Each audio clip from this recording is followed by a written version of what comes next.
जैसे कि आप लोगों ने पार्ट 2 में देखा था कि हल्दी के बाद मैं बहुत ज़्यादा थक गई थी, इसलिए मैं घर आके सो गई थी, मैंने ज़्यादा ब्लॉग नहीं बनाया था। वैसे बाहर का नज़ारा बहुत ही ज़्यादा अच्छा है।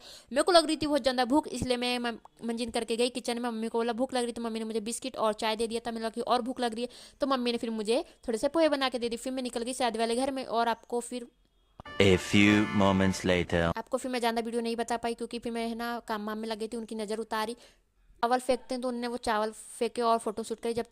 जब तक बारात आ गई थी, फिर बारात का स्वागत करा हम लोगों ने। और जब तक इन लोगों की फोटो वोटो खींची, जब तक हम तैयार होने गए थे, क्योंकि मैं तैयार बिल्कुल नहीं हुई थी। फिर इसके बाद तैयार होकर जब आई, मैंने वीडियो बनाई थी। और फिर इसके बाद इन लोगों ने कुछ पता नहीं हाथ में लेकर कुछ करा था, मेरे को उसका नाम याद नहीं आ रहा। तो फिर उसके बाद यहाँ पर आ जा थोड़ा हम लोग रुके। फिर अंदर जाके हम लोगों ने फिर बुआ को बोला, तो बुआ ने उनकी नज़र उतारी। फिर उसके बाद लोगों को बाहर बुला लिया था, क्योंकि वो जयमाला भी डालनी थी और फोटो शूट भी करनी थी, इसलिए हम लोग बाहर गए थे। मैंने बहुत सारी फोटो शूट करी थी।